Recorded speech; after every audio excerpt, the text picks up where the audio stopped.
Authoritarian systems don't run on ideology alone. They run on specialists.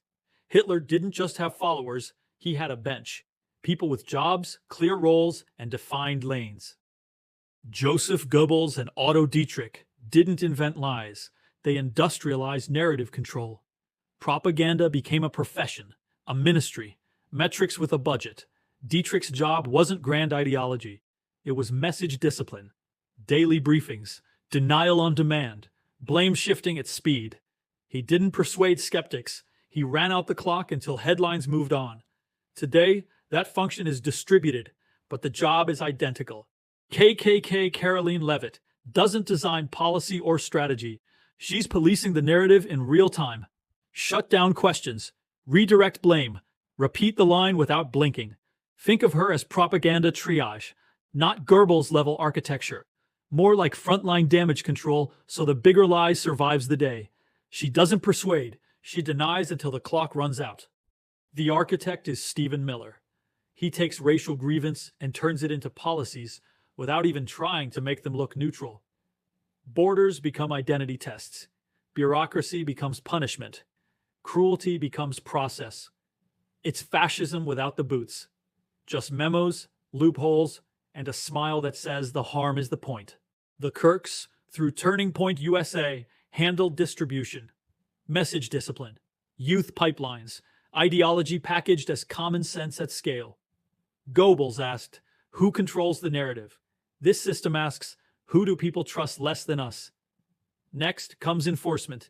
Hermann Goering didn't enforce ideology. He enforced loyalty. Police power wasn't about law. It was about alignment.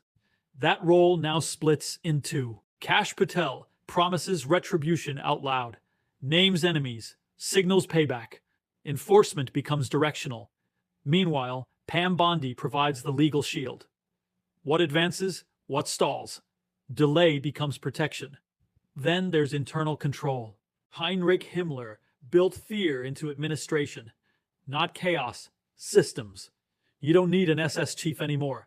You need administrative force with discretion under the Third Reich. Kash Patel handles signal, names enemies, floats purges, makes sure everyone understands where the lines are without writing them down. Pam Bondi handles protection. What moves forward? What quietly disappears? Fear doesn't work unless loyalty is rewarded. That's 2026 version of Himmler. Not a secret police chief, a permission structure. People don't ask, is this legal? They ask, is this safe for me? That's internal control in the modern era. No boots, no banners, just systems that remember who complied.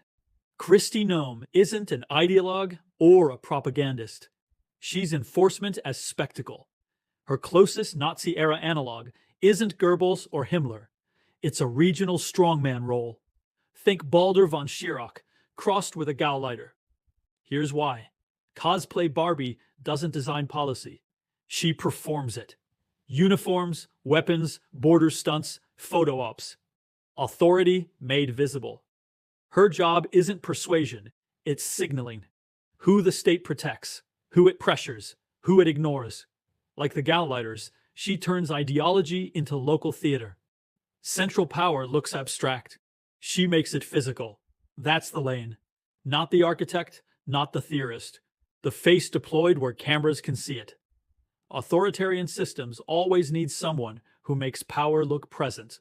Marco Rubio's comparable would be Konstantin von Neurath. Neurath wasn't a firebrand.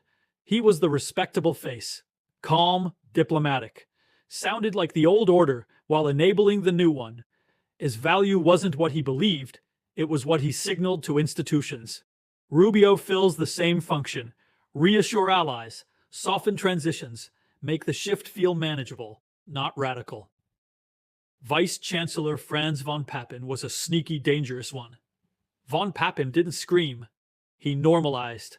He told elites they could control the movement, that it would mature, that partnering was safer than resisting. Just Dance Vance is the Third Reich's von Papen. Vance plays translator. Grievance becomes realism. Cruelty becomes hard choices. Loyalty becomes common sense. He doesn't radicalize the base. Different century, same jobs. Propaganda, enforcement, internal control, administration, normalization. That's not history repeating.